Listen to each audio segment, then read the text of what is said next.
Buenos días, buenas tardes, buenas noches, bienvenidos al episodio número 43 de este podcast que di por llamar Bebedor Frecuente. Una vez más les voy a contar, o eso voy a intentar al menos, la historia de una de las bodegas emblemáticas de la vitivinicultura de la Argentina. Se trata de Bodegas López, creadora de varias etiquetas que son icónicas e inherentes a nuestra cultura y que este año festeja su vendimia número 125. La mejor parte de este episodio es que no la voy a contar yo solo, o quizás sí en lo que tiene que ver con los orígenes, pero también lo hará Eduardo López, cuarta generación de la familia al frente de la bodega, y lo hará sobre todo sobre la parte del más acá, de la historia, la transformación de la bodega, los nuevos objetivos, la salida al mercado externo y mucho más. Pero primero, lo primero, el comienzo de esta historia.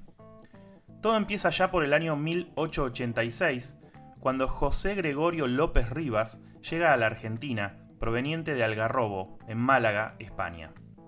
Allí cultivaba junto a su familia predios con viñas y olivos, algo que replicó en nuestro país escapando de una devastadora plaga, la filoxera, que afectaba a las vides en Europa. Para el año 1889, trabajando y ahorrando al máximo, logra traer a su hermano Rafael, y poco tiempo después a su madre Fernanda y a sus hermanos Federico y Matilde. Lejos de su tierra, pero juntos nuevamente, la tradición vitivinícola no tardó en aflorar. Fue en el año 1898 que ambos hermanos se trasladan a Mendoza, donde arriendan una pequeña extensión de tierra en General Gutiérrez, Maipú. Bajo la dirección de José Gregorio, comienzan la elaboración de sus vinos, producidos con variedades propias. En poco tiempo, los hermanos López Rivas lograron hacerse de una clientela sólida, que les permitió formalizar su primera sociedad comercial, José López y Hermanos. Para el mes de marzo de ese mismo año, elabora sus primeros vinos de las mejores zonas de la provincia de Mendoza. Estos, de gran aceptación, fueron comercializados en cascos de roble. La marca fundacional de todo esto fue el Vasquito.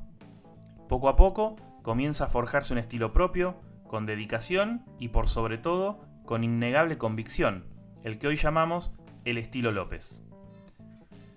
Hacia finales de la década de 1910, comenzó a colaborar en la empresa José Federico López. Su incorporación efectiva se produjo en 1922 y significó un impulso decisivo para el crecimiento que experimentó la empresa en décadas posteriores. Con esta nueva conformación, la bodega acompañará el incremento de las superficies de viñedos con un constante aumento de su capacidad de añejamiento en toneles de roble francés.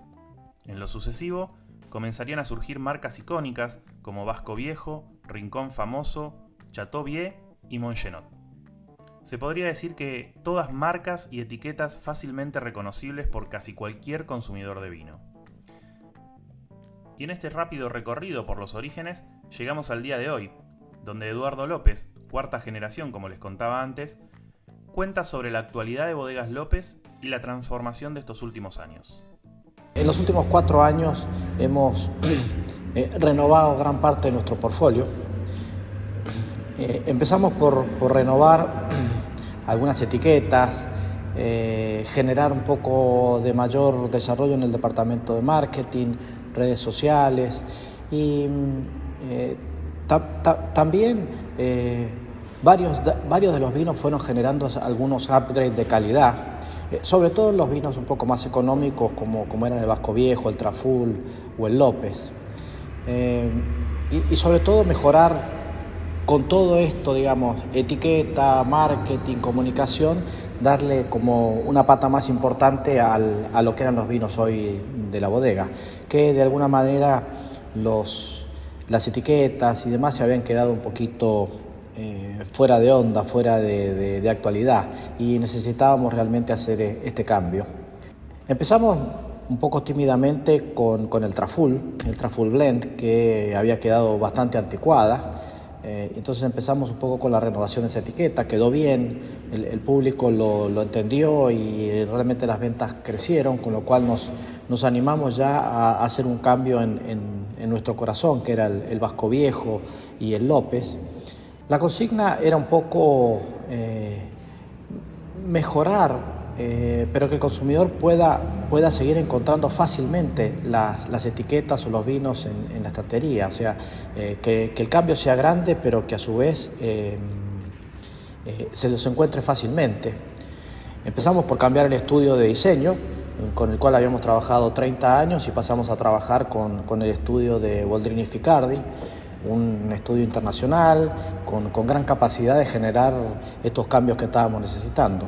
Después de renovar un poco Vasco Viejo, Traful, López, hicimos un pequeño cambio en los Chateauvieux, y de alguna manera eso nos empezó a también generar ideas de ir generando nuevos vinos o ir ampliando las familias de los vinos. En este caso, en el Chateauvieux, surgió el Chateauvieux Malbec, un vino más joven, con más estructura, que de alguna manera pudiese enamorar a los consumidores de Chateauvieux más jóvenes. Ese era un poco el perfil del vino que tenía que tener.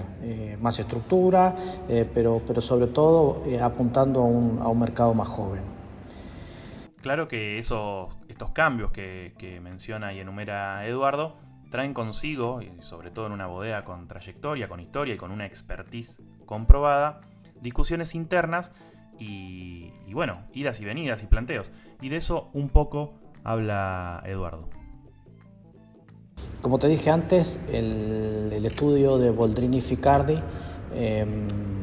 lo contratamos hace 4 o 5 años, con el fin de hacer esta renovación del portfolio que necesitábamos. Boldrini Ficardi, la verdad que tienen, como se llaman, Pupo y Gato, tienen un gran conocimiento del mercado, de la comunicación, y siempre están enfocados un poco al perfil del consumidor de cada vino. Lo primero es, es la reunión, es decir, qué necesitamos, cuáles son los parámetros, qué es lo que estamos buscando, a dónde estamos apuntando. O sea, empieza con una gran discusión sobre todo de qué es lo que queremos.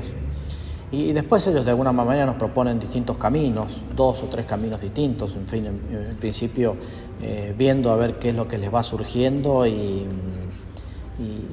para dónde un poco les van saliendo los proyectos. La verdad es que la consigna en la mayoría de los casos era hacer un gran cambio, pero que se modifique mucho, digamos, la imagen del producto, no solo la etiqueta, la cápsula, la contraetiqueta, los textos, sino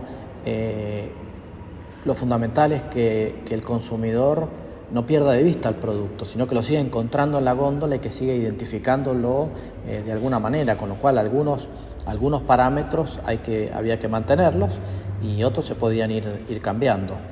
Poco después de grandes discusiones, de análisis, en realidad siempre se termina definiendo en una mesa chica donde participan los diseñadores, donde está marketing y fundamentalmente yo. Y bueno, y en cuanto se va definiendo y vamos viendo el camino si nos gusta, y lo importante también de alguna manera es no perder de vista el consumidor y qué es lo que va a pensar el consumidor cuando encuentre los vinos con esta imagen cambiada. Y los primeros cambios, bueno, por supuesto que son los que uno tiene mayor temor para ver de cómo van a ir evolucionando el mercado, pero rápidamente fueron bien absorbidos por los consumidores, por el público en general, con lo cual los siguientes cambios, los primeros fueron los más difíciles, después ya como que estábamos más ágiles, con una cintura más fácil para poder ir diseñando el resto de los productos, pero siempre teniendo mucho en cuenta cuáles eran las propuestas de los diseñadores, que en definitiva eran los que deberían, o que de hecho deberían y conocieron bien el mercado donde estábamos apuntando. Y por supuesto, una cosa lleva a la otra. Cambios, actualización, nuevos productos, todos movimientos que incluyen ponerse a prueba a través de la crítica internacional, y sobre esto Eduardo también tiene algo para contar. Hasta hace 4 o 5 años nosotros de alguna manera no participábamos en el envío de muestras a los críticos internacionales para que nos dijeran qué pensaban de los vinos. La verdad es que los distintos mercados tienen miradas diferentes sobre los críticos y sobre los puntajes internacionales. Tenemos 4 o 5 que son los más importantes: Tim Atkin o Patricio Tapia en Descorchados, James Sacklin, Luis Gutiérrez o el mismo Joaquín Hidalgo, que escribe para Vinómanos. Pero hay mercados que les dan mucha importancia y otros no tanto. Argentina creo que es uno de los mercados donde menor importancia le dan a los puntajes internacionales, y a lo mejor en el otro extremo Estados Unidos, donde vos ves el consumidor con un librito que anda buscando los vinos que están mejor puntuados. Pero en definitiva, el consumidor también tiene que saber, poder identificar cuál es el perfil de vino que les gusta, más allá del puntaje que le pueda dar uno u otro crítico. Siempre las opiniones de críticos suman, sobre todo en la comunicación, en los vinos, en las redes. Se supone que si un vino tiene arriba de 93, 94 puntos, se supone que es bueno. Lo que pasa es que hay que ver si ese estilo de vino es el que a mí me gusta y es el que quiero consumir. La verdad es que hemos sacado muy buenos puntajes en los vinos, a pesar de que llevamos muy poca trayectoria en estos críticos.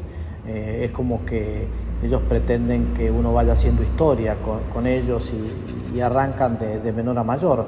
Pero hoy puntajes en Emocionó están 95, 96 puntos, dependiendo la añada, dependiendo si es el 10, 15, el 20 años, pero en definitiva siempre estamos en los máximos puntajes que los críticos ponen para vinos de alta gama en general. También nos ha pasado que hemos ido presentando distintos vinos con distintos críticos, y hasta hemos presentado también el López Malbec, el Selección López, que tuvo 92 puntos, que en definitiva para vinos económicos es bárbaro, porque por lo general nadie manda vinos más económicos, todos mandamos en general alta gama, y nosotros nos animamos a mandar a Tim Atkins vinos de gama como el López Malbec, que nos diera 92 puntos en la cosecha 22.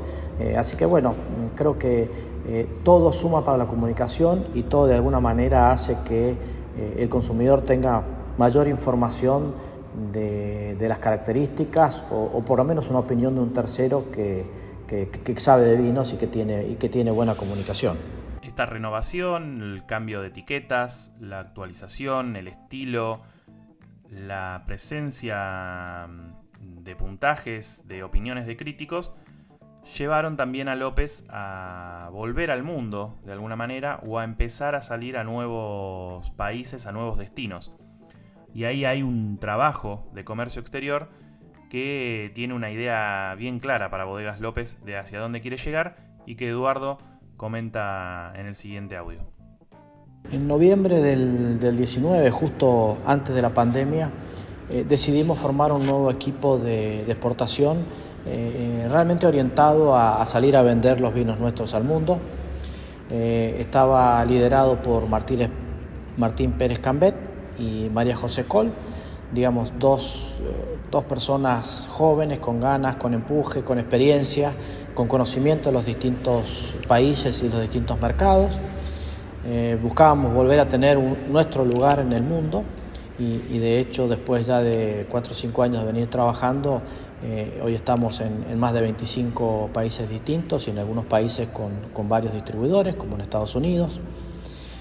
La verdad que los productos que nosotros exportamos son los mismos que en el mercado interno. Algunas veces tienen algún detalle, la etiqueta, pensados un poco para cada país, pero digamos, básicamente los vinos son los mismos. Incluso, como te dije antes, el Rivas Malbec, un vino que surgió el año pasado en el mercado argentino, había surgido un año antes para el mercado americano, puntualmente para Nueva York, y ese fue el primer vino que de alguna manera surgió primero para el mercado externo y después para el mercado interno. Venimos creciendo aproximadamente a unos 8 o 10 distribuidores por año, y ya estamos prácticamente en varios lugares de Europa, en Estados Unidos, Sudamérica, China, Tailandia, en fin, algunos países del sudeste asiático. con lo cual estamos muy conformes con el desarrollo que hemos venido teniendo en el mercado de exportación en los últimos años. Más hacia el comienzo del episodio y del testimonio que contaba Eduardo en respecto a los cambios, en algún momento se menciona nuevas líneas o nuevos vinos dentro de las líneas. Y uno de esos grandes protagonistas en esas novedades es el Chateauvieux Gran Reserva Chardonnay, el primer vino con barrica de roble que elaboró Bodegas López. Por eso es interesante escuchar a Eduardo un poco contando por qué tomaron esa decisión y cómo fue planeado o pensado este vino. El Chateauvieux Chardonnay Gran Reserva con crianza en madera, la verdad que tuvo dos particularidades. Primero, fue el primer vino blanco que elaboramos con crianza en madera, y segundo, fueron las primeras barricas que ingresaron en la bodega. Esas dos particularidades. La verdad que incorporamos la barrica, sobre todo un poco francés y americano, para este Chardonnay, para lograr encontrar el vino que estábamos buscando, el perfil del vino que estábamos buscando. La verdad que la barrica se adaptaba mejor que el tonel. Estábamos buscando mantener la tipicidad de la variedad, la complejidad que le otorga un poco la barrica, sin buscar un vino invasivo, sino que fuera sutil, que pudiera maridar bien con los distintos platos de comida, que tuviera cierta estructura. Y entonces de alguna manera fue que encontramos este Chardonnay que lo criamos en barrica. Incluso nos costó bastante poder elegir el tipo de barrica, la marca, la procedencia de los bosques, el tamaño. Algunas son de 2,25 y otras son de 500 litros. La verdad que nosotros estamos trabajando ya desde hace varios años en el laboratorio de investigación y desarrollo, que es donde de alguna manera vamos haciendo elaboraciones de distintos vinos, de distintas zonas, de distintas cosas que vamos probando hasta que encontramos con los perfiles de vinos que estamos buscando. Hoy se está trabajando mucho en el terroir, en las parcelas, en la búsqueda de la uva perfecta, en la búsqueda de grandes vinos con perfiles distintos. Y en definitiva, en los próximos meses incluso vamos a estar sacando nuevos proyectos que van surgiendo de este laboratorio de investigación y desarrollo que tenemos creado en la bodega ya desde hace 7 u 8 años. Y de ahí es donde van surgiendo todas estas cosas nuevas que vamos lanzando al mercado. Para ir cerrando este episodio de Bebedor Frecuente, vale decir que durante muchos años se consideró a López una bodega clásica por el uso que hacía de toneles, mientras en otros productores, otras bodegas, usaban barricas. Hoy en día, y a pesar del uso de barrica en el vino que contaba recién Eduardo, muchos de esos productores que antes se limitaban o usaban simplemente barricas de roble francés tradicionales, están transitando un regreso a los recipientes grandes, a los toneles, a los foudres. Sobre eso le pregunté a Eduardo y esto comentó. La verdad que lo clásico no pasa de moda, ¿no? Perdura un poco en el tiempo. Los grandes toneles creo que son los clásicos recipientes que han existido en el mundo del vino siempre para añejar vinos, sobre todo vinos que están pensados para la guarda, para que permanezcan en el tiempo durante largos años en sus botellas. De alguna manera es un estilo que garantiza esta permanencia de los vinos en la botella y con un correcto añejamiento y con un buen añejamiento en el tiempo.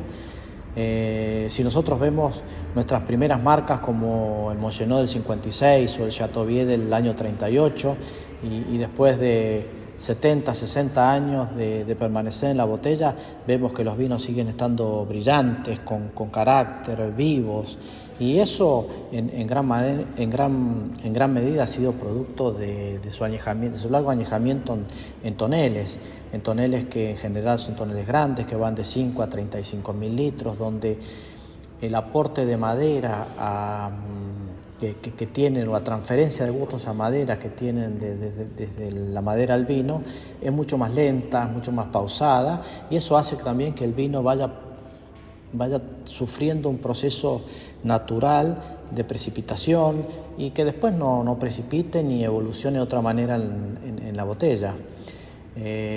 Hoy la verdad que están volviendo a estar de moda los toneles. No se pueden fabricar toneles grandes porque no existen bosques que tengan espesor y tamaño para hacer toneles de 20, 30.000 litros. Entonces lo más grande que hoy está haciendo son 10.000 litros, 15.000 como máximo, con lo cual nosotros estamos con los toneles grandes con una ventaja importante. La verdad que vemos con gran placer cómo vuelve este estilo de vinos más suaves, más armónicos, redondos, como se dice habitualmente, fáciles de tomar, pero con carácter, con estructura, con personalidad. Sin duda que hace que los vinos más redondos, más equilibrados, hacen el consumo más fácil y que se pueda consumir más, que eso es un poco el objetivo, que se pueda maridar bien con las comidas y que de alguna manera no tape el vino a la comida. La verdad que hoy nos encontramos en una posición de las mejores porque hemos usado toneles desde siempre, con lo cual la moda vuelve a los toneles y nos encuentra parados de una manera muy fuerte. Creo que todo esto de las vinos de añadas, vinos de cosechas especiales, vinos que tienen muchos años de guarda en botella es lo que hoy se está buscando cada vez más, y si hay algo que no se puede comprar es el tiempo. El tiempo en un vino no hay forma de comprarlo sino esperándolo. Y la verdad que nuestros Montgenot, nuestros Chateaubriand han estado esperando pacientemente estos grandes momentos de la vitivinicultura argentina para poder salir al mercado con gran atracción y con un gran diferencial que muchos no lo tienen. Hasta acá la historia y actualidad de Bodegas López, un ícono de la vitivinicultura de la Argentina. Gracias por haber llegado hasta acá. Si les gustó el contenido pueden darle seguir al podcast y calificarlo con las estrellitas de Spotify. Además, me ayudan un montón si le comparten y recomiendan a sus amigos este podcast llamado Bebedor Frecuente. Hasta el próximo episodio. ¡Salud!